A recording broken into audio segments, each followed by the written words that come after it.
We really wanted to make them all special. I mean, the goal was to make these things like, you know, the modern Looney Tunes, to make them as good as Bugs Bunny, you know, which, you know, can't be done, but, you know, we tried.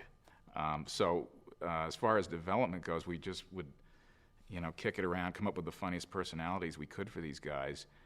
And the style was really kind of an influx, because it was a combination, because we had like these old-fashioned looking 3 main characters, but then the rest of the characters were sort of more modern.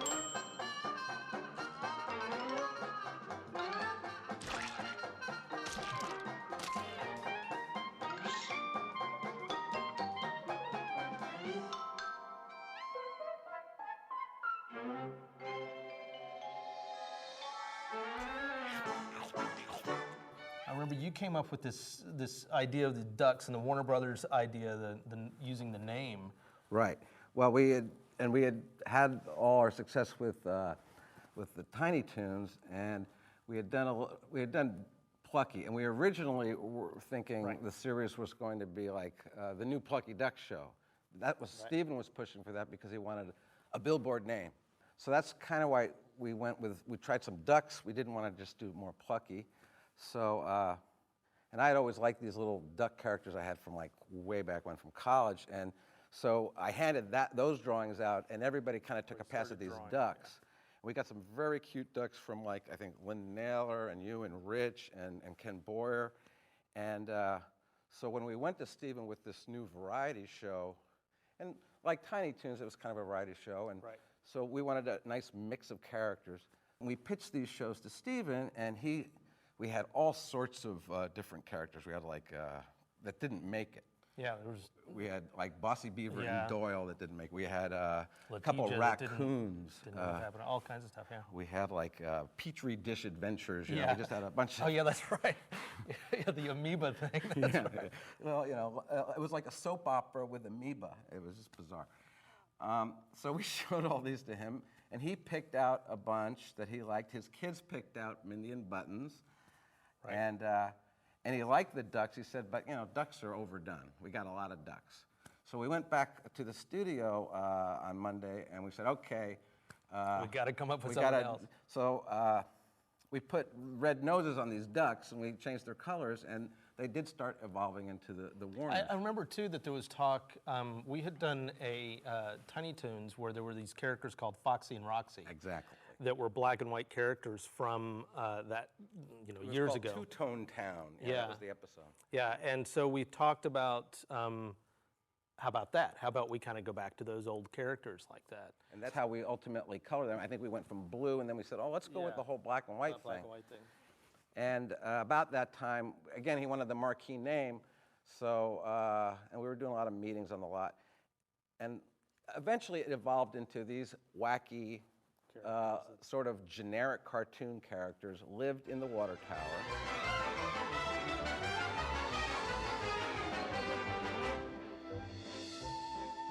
I love cheap romance horror thriller novels.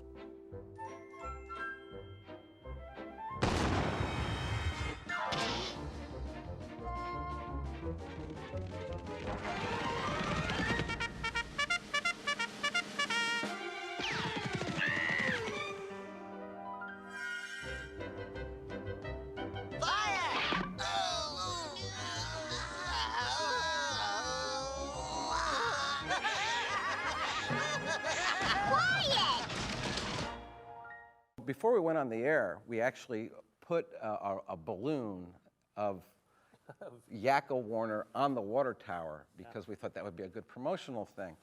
And I think Bob Daly drove in the studio one day, and he was running the studio. He says, what is that thing up there? Oh my God. He thought like it was like a fraternity prank.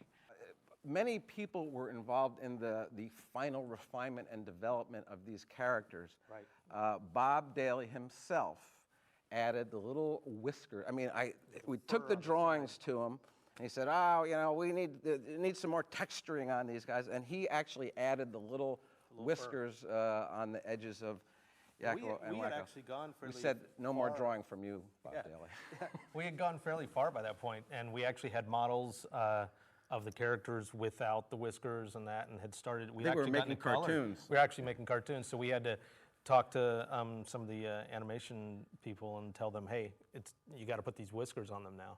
So. Rusty and Rich Aarons and Lynn Naylor and so many other people at the studio. I don't want to leave anyone out, but there's a lot of people. We had everybody doing like animated pencil test of the Warners that really brought them into life. Right. We did all these walk cycles, and they weren't just normal walk cycles. A lot of them were like choo doing choo-choo trains, taking their heads off and bouncing them, and walking on their hands and imaginary bicycle stuff. All kinds of stuff like that. So really, we had this incredibly talented staff of artists and animators who had been working on Tiny Toons for so long. And we said, okay, I think we went for like several weeks. Everybody just do some wacky animation with these guys. Called for, like, say, a medieval setting or to take place in the future. That was pretty much set. And then the directors were given the chance to talk to their creative team, i.e. the background artists, the character artists, and say, this is what I'd like to see. If you had something specific in your mind, that was great. If it wasn't what the producer wanted to see, then they would tell you so. But that they did give us. That we had a lot of creative input in. We also, early on, we knew that we had to, there was the explanation, the opening that told about where they came from, the origin piece. And so early on, we knew that had to be in there because we had to tell who these characters were. Well, that was the wonderful black and white piece at the beginning. Right, yeah. And that we would throw that in for a while. I think after a while we decided we didn't need to tell people that anymore. But it was the newsreel of the stars at the top, and that was always a good one to throw in because that was an extra 2 minutes of material. Exactly, and if you were short 2 minutes, it's beautiful. There's a lot of times where I look at some of these shows now and I go, why is that? Oh, we were short. that's why that's in there because of the. But the Wheel of Moralities were a great reuse because they could run in. We'd reuse the run-in footage. We'd reuse the spin. It was just what the and moral whatever was said at the end. We did that also with the endings, the tower endings where they came out of the tower at the end. We revoiced some of it a little bit. We had a few of them that were just kind of generic where they just kind of came out and said something and went back. It's that time again. To watch Don Knotts videos. Like the incredible Mr. Limpet? No, it's time to learn the day's lesson. And to find out what it is, we turn to the Wheel of Morality. Wheel of Morality, turn, turn, turn. Tell us the lesson that we should learn. Moral number 3. And the moral of today's story is... people who live in glass houses should get dressed with the lights out. Whoa, the mind boggles. How profound.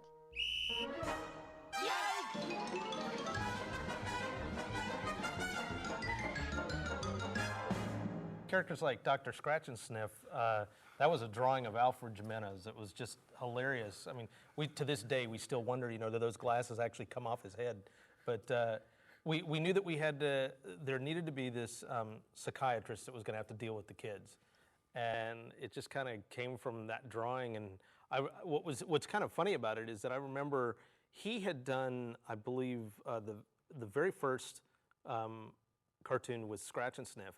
But we kind of backed up, and then I did the cartoon that actually aired first, which was the one where he ends up ripping his hair out and he becomes bald. Often we would meet someone out there in the world who seemed a strong personality, and we'd inject that type of character into a cartoon. Like in Ups and Downs, there's this scene where Scratch and Sniff and Wacko are stuck in the elevator, and there's a guy's voice comes over the PA system in the elevator and tells them to stay calm. Well, that was pretty much what happened to Paul Rugg and Andrea Romano, and they did have this a very long conversation while they were stuck in the elevator with this technician on the other side. Here! You still in there? It was our indication that you got out. Oh, really? What gave you that indication? That's just an indication we had. Now, you listen to me, you little corporate lackey. I've been stuck in an elevator for 10 hours with a little boy telling me jokes, and I am nauseous as well. Now, do something! Okay, first thing, don't panic. Second thing, don't throw up. Come on, Ed, bring the hammer. That's my leg! We are doomed. One of the things I loved about Animaniacs and Pinky and the Brain was that it was never written down to the audience.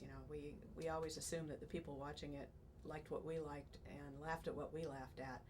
So we didn't patronize them, and didn't dumb the show down so that, you know, the jokes were obvious and spelled out. We just kind of let it all fly. And I think that really is a key thing in entertainment, that you don't do that. And you know, we treated the audience as though they were one of us, which we feel like they are. And then, of course, the character that has the most bizarre name in the whole show, Hello Nurse. I mean, that's her name. I don't know. Yeah. Well, it's because the Warners always, every time they say, they go, Hello Nurse. Now, that name obviously came from, we were taking Bugs Bunny's What's Up Doc and giving them something like something that. like that to say. And but she fortunately became very beautiful, and Yes. that helped us. We're here for our appointment with Dr. Scratch and Sniff. I'm afraid there'll be a short delay. He's a little behind today. He's not a little behind to us. He's a big one. No, he's running late. He shouldn't be long if you'll just take a seat. Well, here's the thing. In television, you know, the budgets are usually pretty low, and a lot of it's limited animation, where you don't really do a hell of a lot of acting with the characters. It's mainly, you know, there's a lot of pose, and somebody talks, and then there's a pose, and somebody talks. With our show, I would say it was sort of a hybrid. It wasn't a Disney cartoon because we didn't have enough money to do that many cells, but it wasn't your typical Saturday morning cartoon either. It was a hybrid. It was a semi-fully animated show, I should say.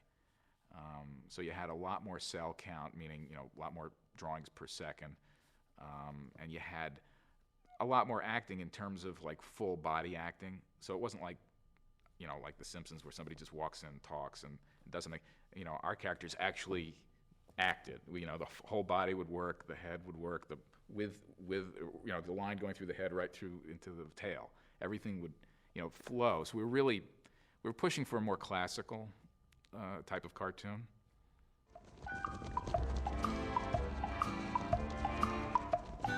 Oh, hear the crickets and the froggies. Get along, you little doggies. I get my O, I get my A. I love riding on the ranges. Hear the crickets and the froggies. Out here where nothing ever changes. Get along, you little dogs. I get my O, I get my A. It's peaceful and pretty. You can keep the city. Just give me lots of land and fresh air. Don't want a lot of faces, just wide open spaces where nobody's rich, but who cares? Oh, hear the crickets and the froggies.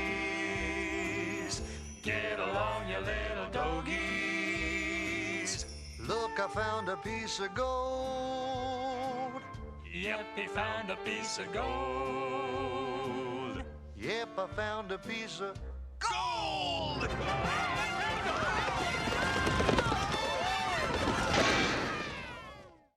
Let's just talk briefly about Rita and Runt. Rita and Runt were, before the Warner Brothers took over as hosts, quote unquote, of the show, we were thinking about Rita and Runt. Right. And we were thinking they were going to come out, I don't know what we were thinking, but they were going to come out in front of a curtain, sort of like the old Abbott and Costello show, you know, hey, Abbott. Right. So, Rita, what are we going to do today? And you know, we needed a certain kind of energy, and so that idea ultimately was pushed aside. But these Rita and Runt cartoons, they had their own sort of, during the recording, a real specific kind of energy, because Bernadette Peters would walk into the recording session, and suddenly the room is a lot classier. Yes. and it's like, and what she could do to a song, whether just the beauty that she brought to her singing styling was just so wonderful, and she made these songs so fabulous. Those cartoons have a real sort of specific Bernadette Peters personality. Of course, there's Frank Welker doing his nutty Runt voice, which adds a lot of the little comedy moments. But then we had also Nancy Cartwright coming in and doing Mindy, again with Frank Welker providing the Buttons voice. And that show had its own personality too, because Nancy Cartwright at that time was doing all sorts of voices all over town, but she came in and did this just wonderfully Cute little appealing, adorable little girl who was just a goofy kid. Now that personality, that sort of character development came initially from the writing end of it, from Deanna Oliver, whose neighbor would have the kid out sort of strapped in sort of a swing thing outside in the front yard, and we kind of let that took it to the extreme. Begin the Mindy process of development. Buttons! Oh, buttons!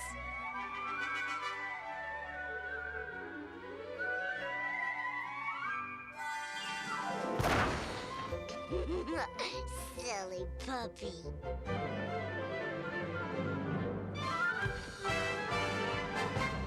One of the great things about our voice actors is their characterizations from the script let us turn our drawings into really full-blown personalities.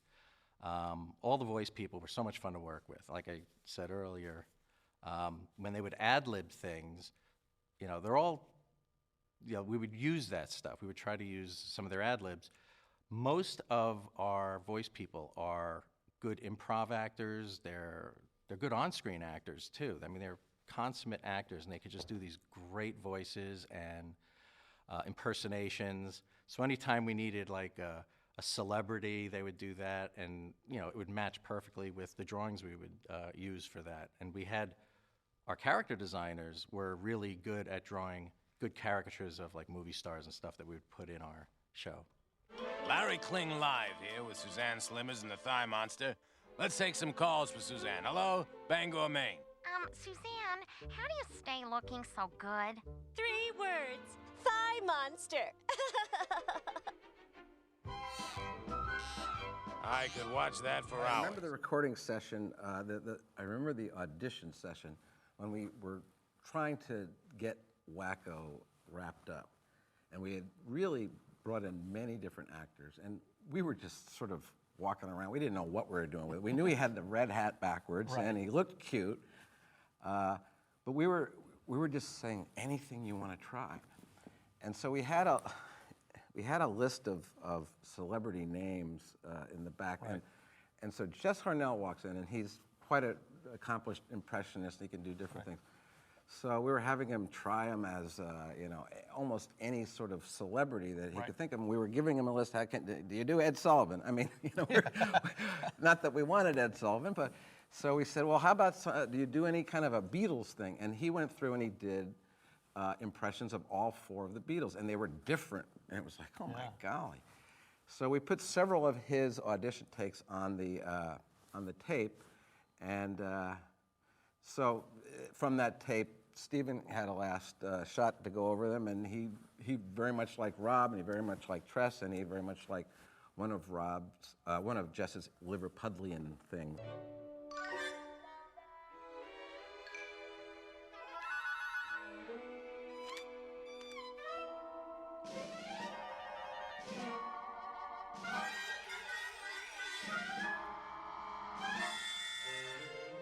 Wacko, what are you doing?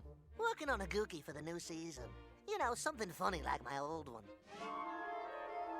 What's wrong with your old Gookie? Nothing.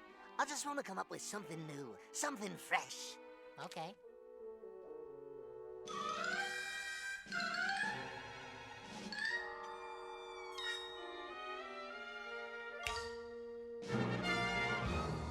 What do you think? It's good, but it's not really a Gookie, is it? It's more of a schmookie or something. Really? Oh, yeah. Definitely a schmookie. Where you going? Get some other opinions. The philosophy was to make it so that you can instantly tell who we're parodying. So say it's Jerry Lewis, or, for example, because we did a very funny bit with him. Make it close to what he looks like, the essence of what he looks like, the essence of the way he moves and the way he acts, but exaggerate it. Willie Slackmer, you're up! The parfait, please. Too kind. Thank you. Yes, thank you. Thank you, my little friends, my small friends. Maestro, if you please.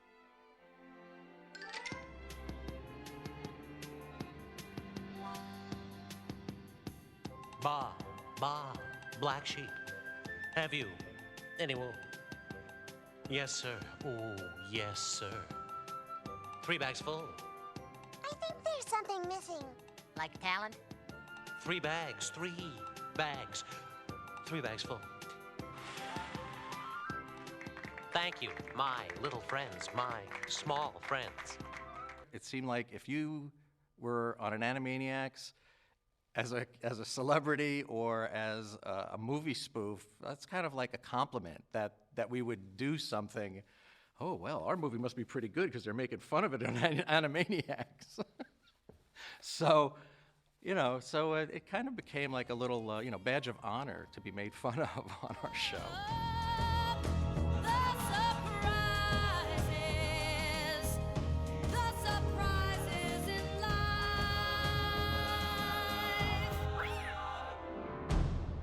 Ooh, I thought they were supposed to land on their feet.